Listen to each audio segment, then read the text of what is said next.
Hey everybody, how are you? Hope you're awesome and may peace be upon you. And welcome to this short training on the three things that you can do to nail the best story for you. So one of the most common question that I get is that how do I choose the best story? How do I know if it's the right one? How do I know that it's gonna have this? If it's what if it's the wrong one?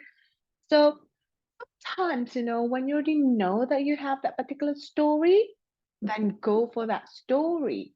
But in some cases, you don't know what that story is. So rather than trying to force into thinking like or searching for the right story, the perfect story, just allow for the right story to be revealed to you. And it's kind of like counterintuitive, like kind of like reveal it to me. When is that gonna happen? But just allow that, set your intention, and keep your heart open that the right story, that the perfect story, the best story will be revealed to you, and it usually will be. And sometimes when you still couldn't get that story, commit to one story. Just commit to one story itself. And if that story isn't the right story, then the right story will be revealed to you. But you got to commit to the right story first for the next one or the right story to be revealed to you. Okay. And one of the things that I want you to make sure that you include in your story is that this is something that was taught to me by one of the best story coach that I've ever worked with. Her name is Mary Kincaid. And you want to have these three things. You want to make sure that your story have conflict or drama. You want to showcase your vulnerability, and also you want to showcase your transformation. So vulnerability, like biggest failure, the worst thing that happened to you, your shame, your guilt, showcase that. But remember, don't come from the space of being a victim, but rather from an empowerment space. Show your drama, show your vulnerability, what you've gone through. The drama can be a bit of conflict, the challenges that you had to overcome, and thinking that it's so impossible.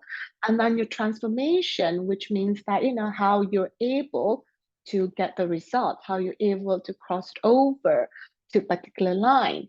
And it doesn't have to be like when you're like 10 steps, like for example, when you're making $10 million, all you have to do is show to your audience that you're just a step ahead of that. That's all that you have to do, okay? Because sometimes when you're too far, when you're too big, there's a huge gap. It's hard for people to relate to you. So just like what's something that you can show a transformation that you're one step ahead of them.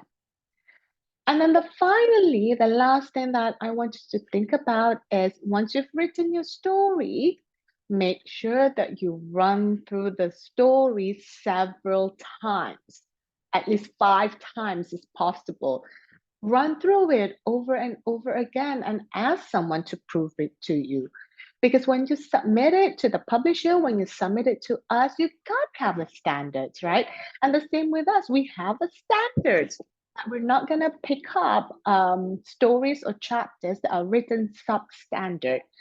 So make sure you run through them several times just to see how it flows, whether what fits, what works, what doesn't work, what you can add on, what you can take out.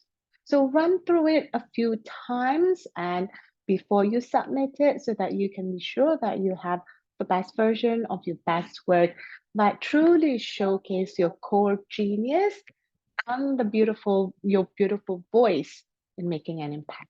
Okay, everyone, take care. May peace be upon you. Bye.